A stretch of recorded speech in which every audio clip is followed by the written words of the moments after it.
automatic, con todos sus regarding the equipos. issue Y of con payment, respecto al that's pago, automatically set up eso by the government va a where, ser since automáticamente they are on that puesto en lugar por el national gobierno, ya que están en response team, there's already a protocol set up and established for that.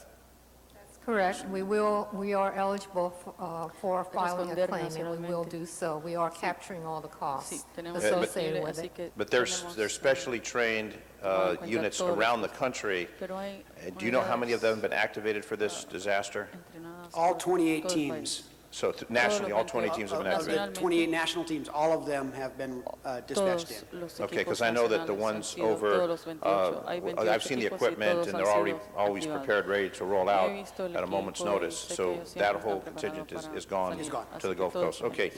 The other thing is, some people may criticize why we sending our folks over there. When I see on television that Fidel Castro is willing to send doctors over to help, I mean, that tells you something about the compassion and how we need to take care of our fellow human beings. So people who want to criticize why we're sending people over there, it may be us next week, as we know it has been in the past. Also, the concern I have is about the protection for the firefighters. I heard on the news that some of the construction workers were fired upon and the police officers had to return fire.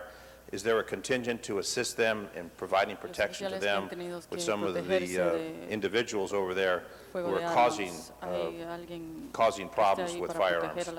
Is there any kind of protection for our personnel other than what they have for the fire equipment?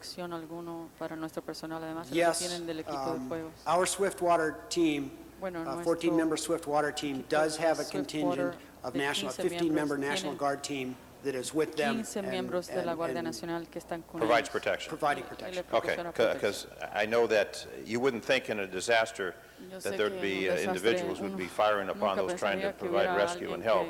But obviously, we've seen the news that they've been doing that, and I was concerned about their safety. So they're there specifically to protect our personnel? Yes, sir. Okay, very good. Thank you. Ahí proporcionando ayuda, pero hay personas que están Thank you. No more members wishing to speak. We'll now vote on the item. dirigidas a proteger a nuestro Please open the personal. roll. Así que tabulemos los votos. Tally the vote. 11 ayes. 11 sí. ayes. Move that item forthwith. Entonces, sí. Entonces, Next item on the agenda. Next item is Special 3, and that was Este presented artículo. by Councilmember Zine. The city attorney will número speak to the 3, findings. Ha sido presentado Thank you, por Mr. el President. concejal Sáenz. This item also El involves Hurricane abogado Katrina. Immediate de la action is ciudad required to Este start the también process se for trata city de- employees to receive the difference in pay between their city salaries and their para military que salaries in también tiene que ver con responding el to the huracán recovery effort. Katrina, Council must first make findings para pursuant to que Government ellos Code Section reciban el código 54954.2 before considering the substantive motion. para que Okay. reciban los, Voting las on personas que the están ayudando a la ciudad de New findings. Orleans. Open the roll. Sueldo de la ciudad Tally en the vez vote. del sueldo 11 militar. ayes. 11 11 ayes. sí. The findings are approved. Se han Now aprobado we'll los- go to the item vamos al on the agenda. artículo en sí. Thank you, Mr. Gracias. President. The reason we're bringing this forward is that the mayor has authorized to 1,000 city employees, and if they do call upon them, engineering and some of the other disciplines that we have within the city, if they do go over there, we want to maintain their salaries, we want to maintain their benefits, and this will provide that. It's the same we're doing for the military folks who are called up to active duty to maintain their salary and their benefits. So that is what this motion will provide for. So their families will be secure financially and also with the health benefits. Okay. See no more council members wishing to speak. Oh, Councilmember Padilla. Económicamente asegurada. Thank you, Padilla. Mr. Gracias. Chair. Señor Want to Presidente. thank Mr. Zine for taking the Quiero lead dar on bringing las in this gracias al motion señor as the head of the Zine a Personnel presentar Committee.